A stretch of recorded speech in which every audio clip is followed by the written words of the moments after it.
Those that know me, don't know me, not a great public speaker, so bear with me. And I haven't got my glasses, so if I'm reading like this, bear with. Also, this has been a long time in planning. We actually got engaged a couple of years ago now, but hopefully you appreciate all of the effort Lucy has put in. There's also going to be quite a lot of toast. It's not as long as Roy, so thank you for that. But make sure you have a drink in hand with a few toasts, and I'll pass you over. But thank you ever so much, everybody that has taken the time. I appreciate it's a Thursday, it's a work day, taking the time off work and coming all the way down here. Obviously we've got such wonderful friends and family that have all managed to get here in time, which is great. But my first thanks obviously to Roy, thank you for a lovely speech. Quite a ridiculous thing to follow. You obviously didn't tell me there was going to be a sing-along and all sorts. You wouldn't have turned up. So my speech sounds really, obviously kids about, not very good. But thank you for your kind words and your amazing speech. It's really tough to follow. And also, thank you for giving your beautiful daughter's hand in marriage, for also welcoming me into the family. Right, it's going to be a bit of waffle here, but bear with me again. So you and Julie have been so welcoming since I met you both. Although I met Julie briefly first, because she babysat for Bonnie from memory, we had a quick hello and I brought you some flowers. Hopefully it went down all right as a first impression. But we actually met properly on Christmas Eve, like you mentioned in your speech, in 2016.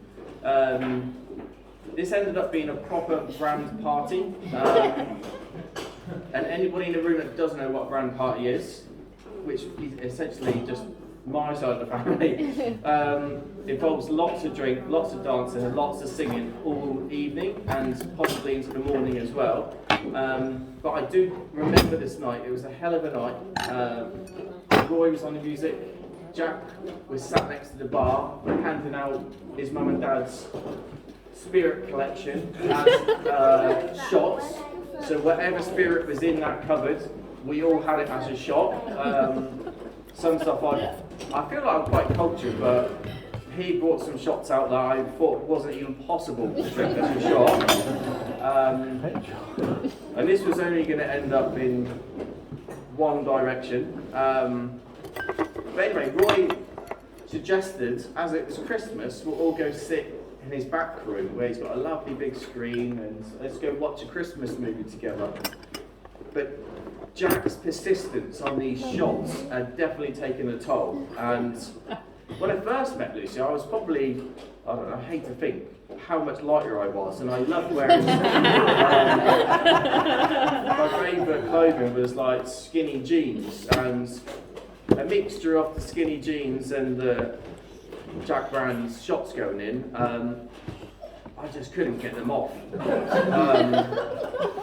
They were like just stuck on, like the Friends moment, you know, with Ross Geller getting those leather pants off. But anyway, if there was one person to help me, Lucy obviously stepped up to say, I'll help you get them off. So we went in the back room, she said, yeah, that's all right, they won't get in their pyjamas on, we'll get just here. And just as the point she got on her knees, yanked down these ridiculously tight jeans down my ankle, and I was, as you imagine, quite happy. The whole Brand family seemed to smash through the door. And I do remember Graham and Jack shouting, "Get off my sister!" So I tell you what, that was one hell of an introduction to the Brand family. But Brady would also know a bit about that as well. I won't share Brady's story, but it must be a traditional thing where when you get introduced to the Brand family, crazy things happen. Mummy, can I go sit next to you? Okay. So, bear with me while I work out where the hell I am. We're with you. Okay. So I said it'd be short. So just the last thank you really for raising your daughter to be kind, generous and thoughtful. Lucy has told me so many stories of her childhood growing up, and some more memorable ones include you bunging all of the kids in the back of the car to London. This is just some of the things Lucy's told me that she remembers just to eat bagels, like, sorry Chester and Bonnie, but I'm hell not driving to London just to eat bagels. Forget that. Also, you used to treat the girls and the boys to a bit of money when you used to get a bonus, and the girls used to love coming back home and giving you a little bit of a fashion show. I hate you for this as well, because she still does it right now. I still have to put up with every time she buys clothes to give me a little fashion walk on. Yeah, that's great. And there's only one correct answer. So, but thank you ever so much anyway for throughout the wedding. You've come to so many events here, and thank you ever so much for taking the time to make so many wonderful things. And the garden games as well. You've done a great job. So thank you ever so much. I can't tell you enough how grateful I am, and Lucy is grateful for everything you do for us, babysitting on a Wednesday as well, to the kids up in school. So just a quick sum up. Everyone, drinks in the air. A quick toast to Roy and Julie. Roy and Julie. Thank you. One card down. Here we go. So my own mum and dad, thank you ever so much for your support over the years. I actually have lots of fond memories, amazing holidays as well. You know, Gozo with Karen and John, where we visited Oregon in America.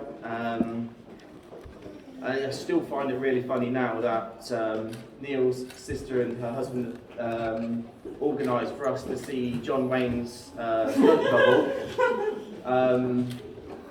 It was hilarious because we was on the way down there, we was finding excuses in the car of how could we get out of meeting John Wayne's stunt double, because none of us actually wanted to bloody meet him. And before we know it, we was parked outside his house and he was tapping on the window saying, "Come on in." So this, as you can imagine, he was a typical, cowboy with weird dead creatures on his wall and a cowboy hat. And then we had to sit through as children like 1,000 clips of him falling off a horse going, "That's me, that's me," and then keep rewinding it over, going, "That's me, that's me." And the worst thing is, we didn't even know who bloody John Wayne was at the time. But I remember just a fond memory, and I was laughing in the car trying to get out of this bloody thing. But anyway, thank you ever so much for encouraging and supporting me throughout my life, and also welcoming Lucy. I appreciate it. It's not the easiest welcome having to welcome someone with a child, and I really appreciate everybody having open arms and welcoming her as part of the family. I'm also thank you Neil and Act as well for coming into the family, and I'm happy for you both that you've obviously moved on and found new love in your lives. I just want to raise a glass for my parents. Easiest thing we've ever done. Mark and Maria. Mark and Maria. Right, not too many more. I thought this was quick. Holy moly. Okay, right. Also, I thank the bridesmaids, Kylie, Amy, Emma and Claire. Thank you ever so much. You all look so beautiful. I know Lucy could have not absolutely done any of this without any of you. Thank you ever so much for helping organise Lucy's hen do. Rumour has it, she especially enjoyed the live drawing of Nottingham's one-eyed snake. Thank you for your patience and hair trials, Amy. She is ridiculous. Like, I don't know how many times she changes her mind, but I live with it. Like, I go through every single day. So thank you ever so much. Kylie as well, thank you for being our witness and amazing sister. You definitely provided a lot of entertainment for me and Liam throughout our childhoods, and it's never going to grow out that we love Rhymes Really Well. But thank you ever so much, and also thank you ever so much for Claire for being Lucy's best friend since school and having her back in times of need, and all of the kind time and effort you've put into our little family too. Please raise your glasses for the bridesmaids. The bridesmaids. Anyway, here we go. Last couple. Thank you ever so much for my brothers, my best men. Thank you for welcoming Lucy into the family and her little bundle of joy, Bonnie.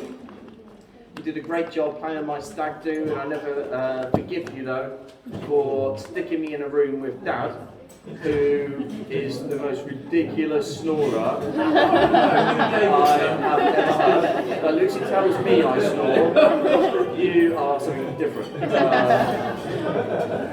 Always, yeah.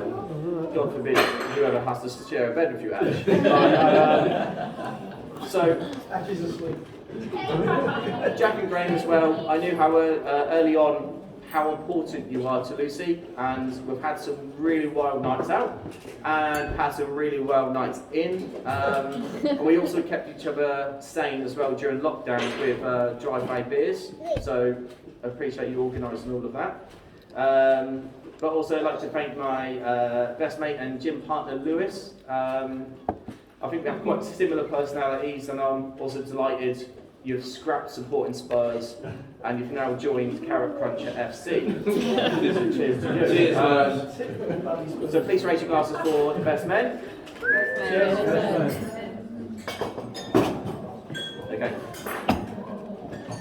Right, Lucy and I would also like to send a big thank you to all of our friends coming to celebrate with us today. We appreciate all of the effort you've gone, especially some of you have travelled really far, or in Natalie and Dana's case, at the top of the road itself. You all mean so much to us, and I have an important message to tell you. If any of you later on, when the DJ comes out, wants to learn to moonwalk, Rory's your man. We're doing it. So there'll be a big queue behind Rory, moon dancing. Okay, last couple, right. Bonnie Norman, thank you ever so much for being the best flower girl. It's an honour to have you as my daughter. You're so much like your mum in so many ways.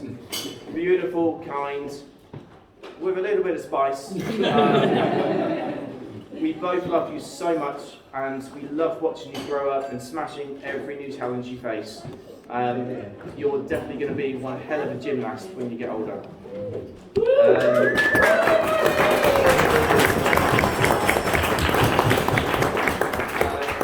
Chester, wherever he's gone. Thank you for being the best ring bearer. We love your enthusiasm with outdoors and animals. We wouldn't change it for the world.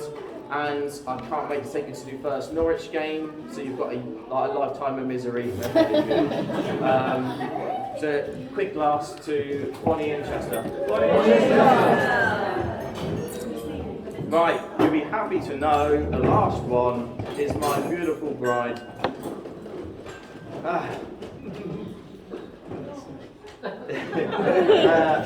So the gorgeous lady sat next to me, I hope you all agree she looks incredible today. For those that do not know, Lucy and I met on a dating app called Tinder, but obviously you do know now. Weird enough, I remember us talking and got to the point where we could share each other's Tinders. I must have had 8 connections where Lucy had like 450 connections. So I don't want to say Tinder's biased if you're single in here, but something's going wrong.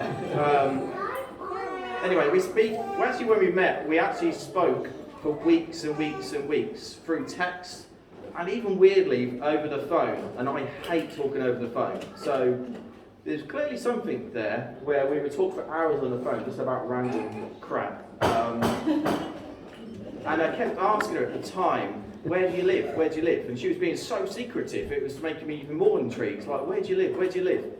And then she's like, well, why do you keep bugging me about where I live? And then basically I said, I've got a bit of a secret. I don't drive, so I need to know where you live to know whether I can even bloody get to where you live. And she said, well, I've got a bit of a secret. I've actually got a child. Still weighing up for 2, I'm not sure.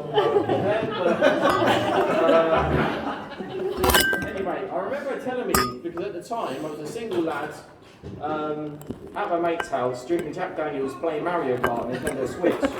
So we were definitely in different time frames in our life. So we went on a few dates and it became a big deal at the Peterborough Greyhounds. I'd actually left my phone on the table and it lit up with a message on Tinder. If you know Lucy, you know she's quite obvious when she's quite annoyed. And she obviously saw some girl from Tinder and was not happy that some girl from Tinder had messaged me. This went on for a good 10 minutes of her being pretty quiet, arms crossed, and not really responding to her questions. But then, funny enough, Lucy's phone lit up, and I looked at it, and it was a message on Tinder. And I looked at Lucy, she looked at me, and we both just laughed. So, from this moment, I thought, well, we both knew we liked each other, and it was worth pursuing. Lucy will tell you I'm not best at expressing my emotions, so I know I might have shed a tear earlier. You can thank my dad for that, he's like a stone.